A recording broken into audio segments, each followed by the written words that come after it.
Come da può capire chi te va bene, se tu la parla miezza americano, quando si fa l'amore sotto la luna, come te viene in capo di I love you, papà l'americano.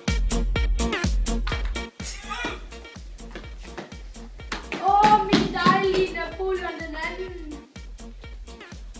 Jeg bliver nødt til at drage i krig. Farvel. Farvel, mit elskede.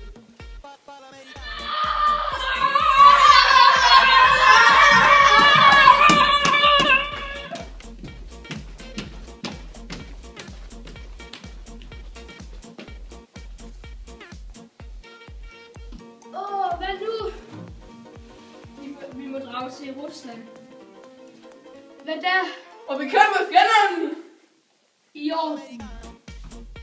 Vi må afsted i morgen.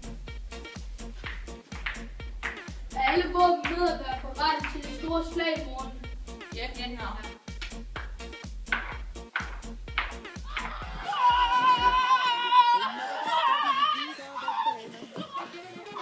Se tu la parla miezza americano, quando si fa l'amore sotto la luna, come te viene in capo di I love you.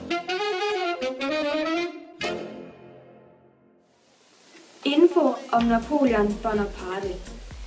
Napoleon var franskmændenes kejser og blev kaldt Napoleon den første. Han reagerede i det meste af det vestlige og centrale Europa. Napoleon blev født i byen Asisco i Korsika. Han var enehersker i 15-16 år. Han uddannes på franske militærskoler, men kæmpede i det meste af sin ungdom for et selvstændigt Korsika. Udover Dresden og Rusland vandt han også slaget ved pyramiderne i 1798. Han drog afsted med 38.000 mænd.